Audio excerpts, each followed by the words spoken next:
रोज का वचन। रोज के वचन में आपका स्वागत है। दिन 79। इस्राएलियों की यात्रा की रीति। जिस दिन निवास, जो साक्षी का तंबू भी कहलाता है, खड़ा किया गया, उस दिन बादल उस पर छा गया और संध्या को वह निवास पर आग सा दिखाई दिया और भोर तक दिखाई देता रहा। और नित्य ऐसा ही हुआ करता था, अर्थात दिन को बादल छाया रहता और रात को आग दिखाई देती थी। और जब जब वह बादल तंबू पर से उठ जाता, तब इस्राएली प्रस्थान करते थे, और जिस स्थान पर बादल ठहर जाता था, वही इस्राएली अपने डेरे खड़े करते थे। यहोवा की आज्ञा से इस्राएली कूच करते थे, और यहोवा ही की आज्ञा से वे डेरे खड़े भी करते थे। और जितने दिन तक वह बादल निवास पर ठहरा रहता, उतने दिन तक वे डेरे डाले पड़े रहते थे। और जब जब बादल बहुत दिन निवास पर छाया रहता, तब इस्राएली यहोवा की आज्ञा मानते और प्रस्थान नहीं करते थे। और कभी कभी वह बादल थोड़े ही दिन तक निवास पर रहता, और तब वे यहोवा की आज्ञा से डेरे डाले पड़े रहते थे, और फिर यहोवा ही की आज्ञा से वे प्रस्थान करते थे। और कभी कभी बादल केवल संध्या से भोर तक रहता, और जब वह भोर को उठ जाता, तब वे प्रस्थान करते थे। और यदि वह रात दिन बराबर रहता, तो जब बादल उठ जाता, तब ही वे प्रस्थान करते थे। वह बादल चाहे 2 दिन, चाहे महीना, चाहे वर्ष भर जब तक निवास पर ठहरा रहता, तब तक इस्राएली अपने डेरों में रहते और प्रस्थान नहीं करते थे। परंतु जब वह उठ जाता, तब वे प्रस्थान करते थे। यहोवा की आज्ञा से वे अपने डेरे खड़े करते, और यहोवा ही की आज्ञा से वे प्रस्थान करते थे। जो आज्ञा यहोवा मूसा के द्वारा देता था, उसको वे माना करते थे।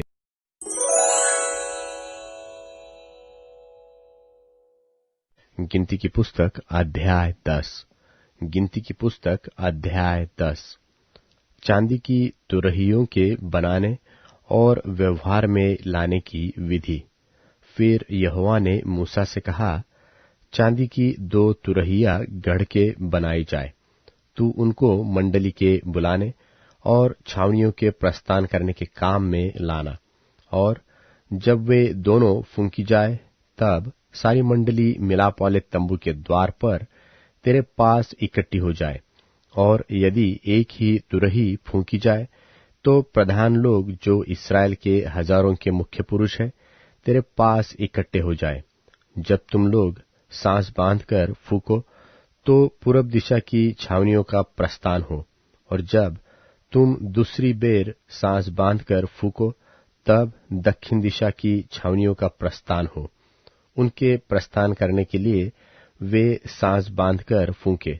और जब लोगों को इकट्ठा करके सभा करनी हो, तब भी फूंकना, परंतु सांस बांधकर नहीं। और हारून के पुत्र जो याजक है, वे उन तुरहियों को फूंका करे। यह बात तुम्हारी पीढ़ी पीढ़ी के लिए सर्वदा की विधि रहे। और जब तुम अपने देश में किसी सताने वाले बैरी से लड़ने को निकलो, तब तुरहियों को सांस बांधकर फूंकना।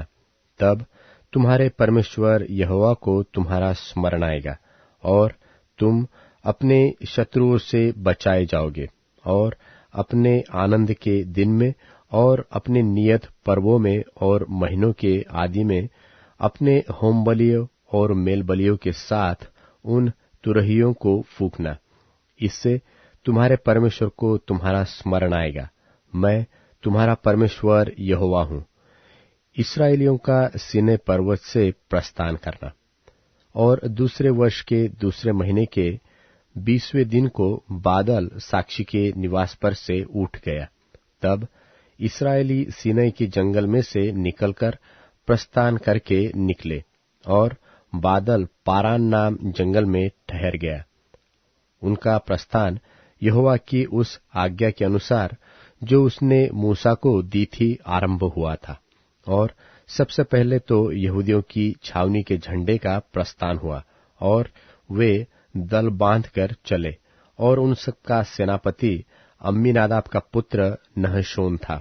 और इस्साकारियों के गोत्र का सेनापति सुआर का पुत्र नतनेल था। और जुबलूनियों के गोत्र का सेनापति हेलोन का पुत्र एलियाब था। तब निवास उतारा गया, और गेर्शोनियों और मरारियों ने जो निवास को उठाते थे प्रस्थान किया। फिर रूबेन की छावनी झंडे का कूच हुआ, और वे भी दल बनाकर चले, और उनका सेनापति शदेऊर का पुत्र एलीशूर था। और शिमोनियों के गोत्र का सेनापति सूरीशद्दै का पुत्र शलूमीएल था। और गादियों के गोत्र का सेनापति दुएल का पुत्र एल्यासाप था। तब कहातियों ने पवित्र वस्तुओं को उठाए हुए प्रस्थान किया, और उनके पहुंचने तक गेर्शोनियों और मरारियों ने निवास को खड़ा किया। फिर एप्रीमियों की छावनी के झंडे का कूच हुआ, और वे भी दल बनाकर चले, और उनका सेनापति अम्मीहूद का पुत्र एलीशामा था। और मनश्शेइयों के गोत्र का सेनापति पदासुर का पुत्र गमलीएल था। और बिन्यामीनियों के गोत्र का सेनापति गिदोनी का पुत्र अबीदान था। और फिर दानियों की छावनी जो सब छावनियों के पीछे थी, उसके झंडे का प्रस्थान हुआ, और वे भी दल बनाकर चले। और उनका सेनापति अम्मीशद्दै का पुत्र अखीआजर था। और आशेरियों के गोत्र का सेनापति ओक्रान का पुत्र एजिपएल था। और नप्तालियों के गोत्र का सेनापति एनान का पुत्र अहीरा था।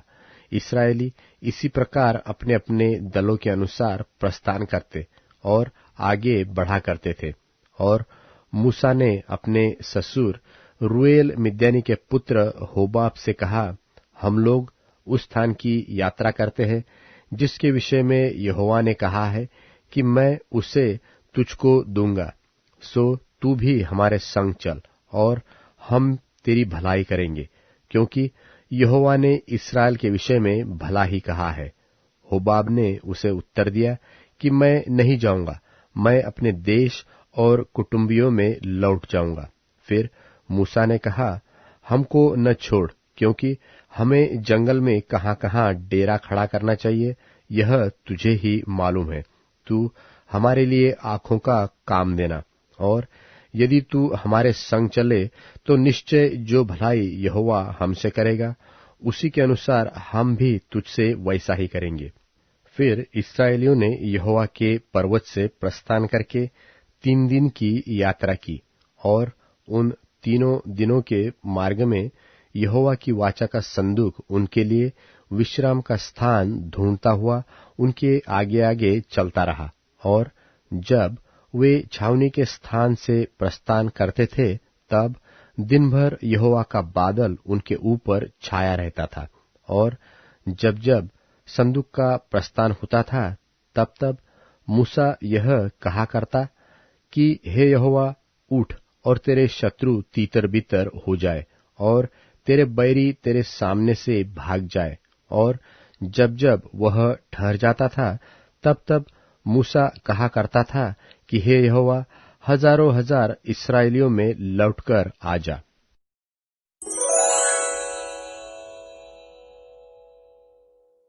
गिनती की पुस्तक अध्याय 11। गिनती की पुस्तक अध्याय 11।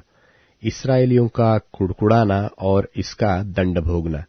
फिर वे लोग बुड़बुड़ाने और यहोवा के सुनते बुरा कहने लगे।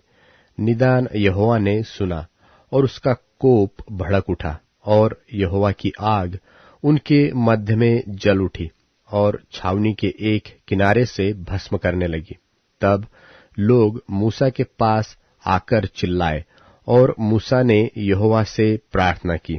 तब वह आग बूझ गई, और उस स्थान का नाम तबेरा पड़ा, क्योंकि यहोवा की आग उनमें जल उठी थी।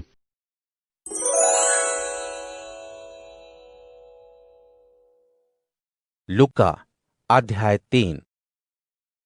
तिबिरियास कैसर के 15वें साल में पुन्तियुस पिलातुस यहूदिया का गवर्नर था, और चौथाई का राजा हेरोदेस गलील का, और उसका भाई फिलिप इतूरिया और त्रखोनीतिस का, और लिसानियास अबिलेने का शासक था।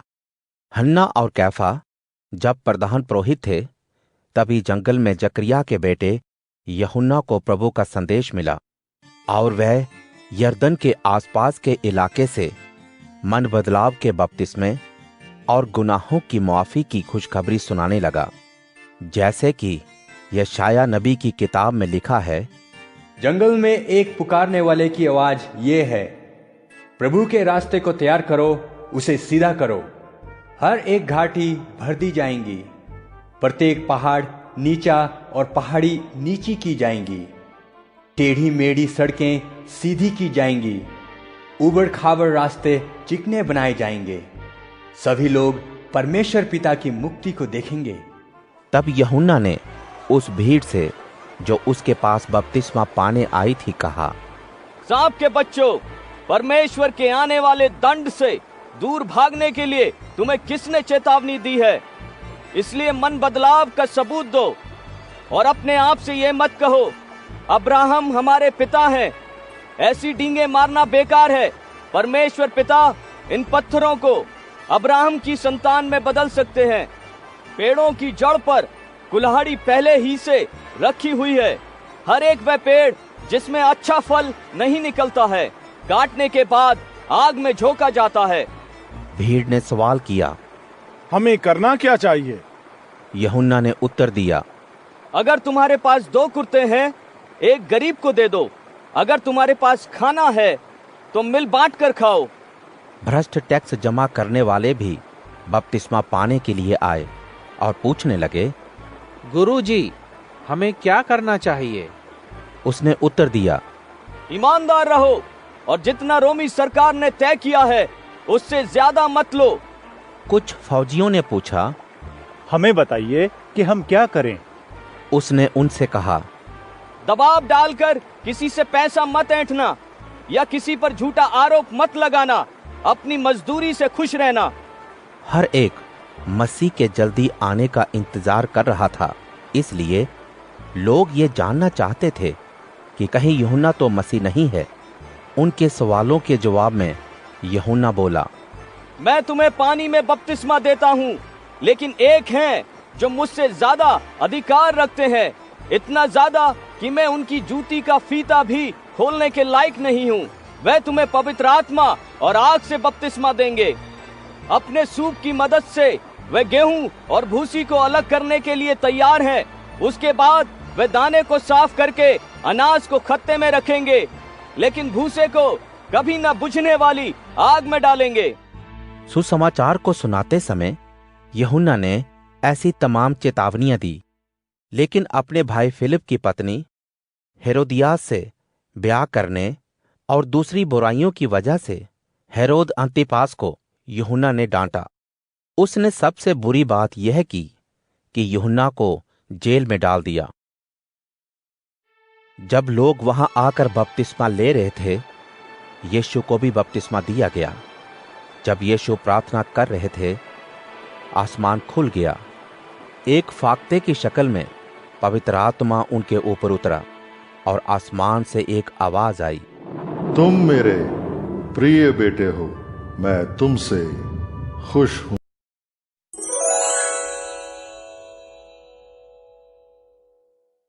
जो धूर्ततावश मेरे शत्रु बने हैं, उन्हें मुझ पर हंसने न दे। जो अकारण मुझसे घृणा करते हैं, उन्हें आंखों से इशारा न करने दे। वे शांति के वचन नहीं बोलते, वरन संसार के शांति प्रिय लोगों के विरुद्ध छल कपट के उपाय सोचते हैं। वे मेरे विरुद्ध अपना मुंह फाड़ते हैं। वे यह कहते हैं, आहा, हमारी आंखों ने उसे देखा है। प्रभु, तूने यह देख लिया, अब चुप न रह। हे मेरे स्वामी, मुझसे दूर ना हो। हे मेरे परमेश्वर, हे मेरे स्वामी, जाग। मेरे न्याय के लिए, मेरे प्रतिवाद के लिए उठ। मेरे प्रभु परमेश्वर, अपनी धार्मिकता के कारण मुझे निर्दोष सिद्ध कर। उन्हें मुझ पर हंसने न दे। वे अपने आप से यह कह न सकें, आहा हमारी इच्छा पूर्ण हुई। वे बोल न पाएं, हमने उसे निगल लिया। जो लोग मेरी विपत्ति पर हंसते हैं, उन्हें पूर्णतः लज्जित और अपमानित कर। जो व्यक्ति मेरे विरुद्ध शक्ति संचित करते हैं, उन्हें लज्जा और अनादर से ढांप दे। जो लोग मेरे दोष मुक्त होने की कामना करते हैं, वे जय जयकार करें, वे हर्षित हों। वे निरंतर यह कहते रहें, प्रभु महान है, वह अपने सेवक के कल्याण से सुखी होता है। तब मैं तेरी धार्मिकता का पाठ और तेरी स्तुति निरंतर करता रहूंगा।